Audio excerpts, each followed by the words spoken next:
ఆర్ఎండ్బి ఈఎన్సీ మోహన్ నాయక్ పై వేటు పడింది. ఇటీవల ఆయన ఇళ్లలో ఏసీబీ అధికారులు దాడులు నిర్వహించారు. ఆదాయానికి మించిన ఆస్తుల కేసులో మోహన్ నాయక్ అరెస్ట్ చేశారు.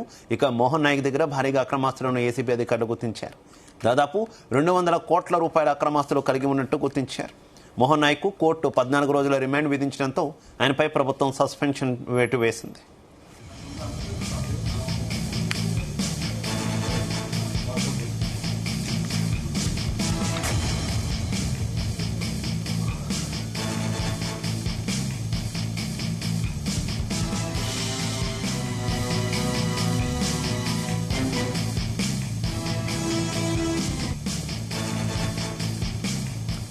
ఇదే అంశానికి సంబంధించి మరింత సమాచారం మా క్రైమ్ బ్యూరో చీఫ్ రవితేజ అందిస్తారు.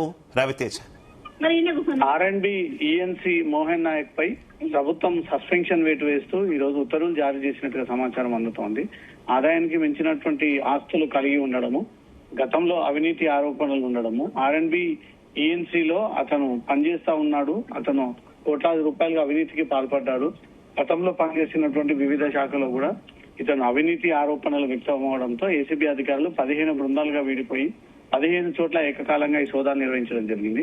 ఏసీబీ అధికారులు నిర్వహించినటువంటి సోదాల్లో సుమారు 200 కోట్లకు పైగా అక్రమాస్తులు కలిగి ఉన్నట్టుగా కూడా ఏసీబీ అధికారులు గుర్తించి అతని బినామీ ఇళ్లలో, అతని కార్యాలయంలో, అతని బంధువులు సన్నిహిత ఇళ్లలో సోదాలు చేసి 15 చోట్ల రైడ్ చేసినప్పుడు 200 కోట్లకు పైగా అక్రమాస్తులను ఏసీబీ అధికారులు గుర్తించి వాటన్నిటిని కూడా సీజ్ చేస్తూ పంచనామా నిర్వహించడం జరిగింది.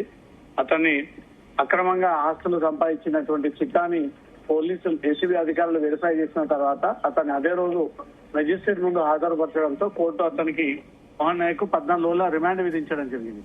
ప్రస్తుతం అతన్ని కస్టడీలోకి తీసుకునేటువంటి ప్రయత్నం కూడా ఏసీబీ అధికారులు జరుపుతా ఉన్నారు. అతను ఆర్ఎండ్బి డిపార్ట్మెంట్ తో పాటు గతంలో పనిచేసినటువంటి వివిధ శాఖలో కూడా తీవ్ర అవినీతికి పాల్పడ్డాడు. ప్రతి ఫైల్ కి ఇతను డబ్బులు ముడితే తప్ప ఆ పనులు ముందుకు వెళ్లే సిచ్యువేషన్ లేకుండా మొత్తం కరప్షన్ డిపార్ట్మెంట్ గా మోహన్ నాయక్ తీర్చిదిద్దాడనే ఒక ఆరోపణలు వరుసగా వ్యక్తం అవడము, ఇతని ఇంటిపైన రైడ్ చేసినప్పుడు అనుకున్న దానికంటే ఎక్కువగా ఆస్తులు పట్టుబడడం చూసి అధికారులే ఆశ్చర్యానికి గురయ్యారు. ఒక ఆర్ఎండ్బి అధికారిగా ఉండి అతని ఒక్కడింట్లోనే 200 కోట్లకు పైగా అక్రమాస్తులని అధికారులు గుర్తించారంటే ఆర్ఎండ్బి డిపార్ట్మెంట్ లో ఎంత మేరకు అవినీతి జరుగుతా ఉంది, అధికారుల పనితీరు ఎలా ఉంది, ఒక్కొక్క ప్రభుత్వ అధికారి ఈ డిపార్ట్మెంట్ ని అడ్డుపెట్టుకుని కోట్లాది రూపాయలుగా అక్రమంగా ఎలా సంపాదిస్తా ఉన్నారంటూ కూడా ఏసీబీకి వరుసగా వస్తున్నటువంటి ఫిర్యాదులని దృష్టిలో పెట్టుకుని ఒక్కొక్క అధికారుల పైన వరుసగా ఈ రైడ్స్ సాగిస్తూ ఉన్నారు. Right, okay, thank you.